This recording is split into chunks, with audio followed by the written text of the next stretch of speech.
It's the last day of the year that will be over 60 degrees, I'm sure.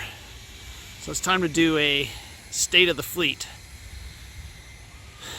What's the deal with the Mustang of late? Well, I stupidly ran into a curb on the right front, so now instead of having 4 nice matching tires, I have an odd one, which happens to be a slightly used Michelin Pilot. So it's a nice tire, it's a good tire, but they don't all match anymore. Other than that, everything is going great with that car. The MX-3, I've not driven it successfully of late. I'm going to replace the fuel pump today, take advantage of the warm temperature, and hopefully that will take care of the bog, shutter, stutter, whatever it's called that it's exhibiting. This car, P2096 check engine light. We have replaced the catalytic converter. We've replaced the O2 sensors, both before and after the catalytic converter. We have checked for air leaks, can't find any. Checked for exhaust leaks, fixed the only one that I could find, which took place with the replacement of the catalytic converter, so it really shouldn't have contributed to the code.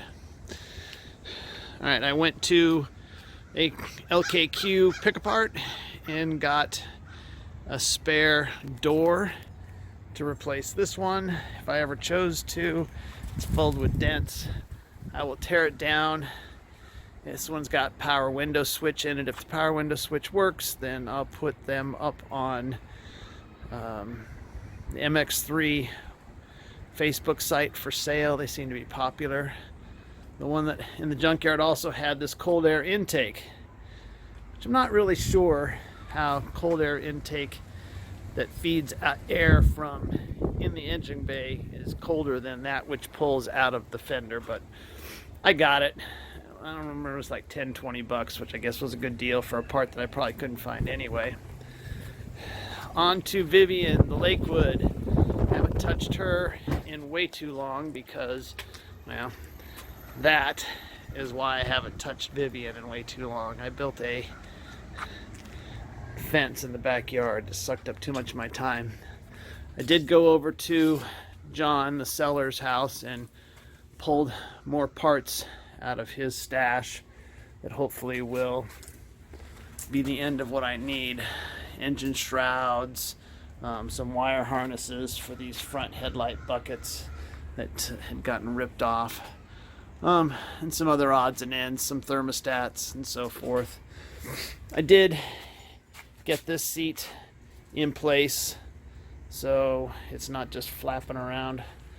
The car was out of the garage when I did that. I thought about taking out this spare front seat and matching it with the spare back seat and offering it up for sale, but I doubt there'll be any interest, so it'll end up going to the Corvair Ranch, and then the Le Mans is still just a spot of storing things.